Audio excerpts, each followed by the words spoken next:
Со временем в любой мастерской копятся обрезки различного материала. Не всегда это бросовый материал. Чаще всего это хороший материал, но в данный момент и в таком размере он просто не нужен. Постепенно это начинает занимать место, собирать пыль, захламлять пространство мастерской.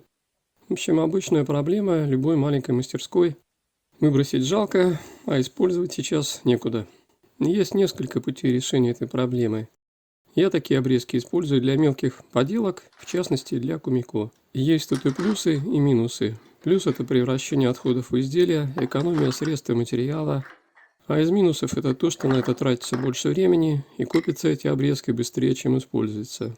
Эта работа как раз пример превращения отходов в изделия. Вся лампа сделана из обрезков. Обрезки дуба, мореные в парах аммиака, и остатки сосны. Про морение дуба есть видео на канале. Собрал когда-то все обрезки, проморил их и периодически использую, пока еще не закончились.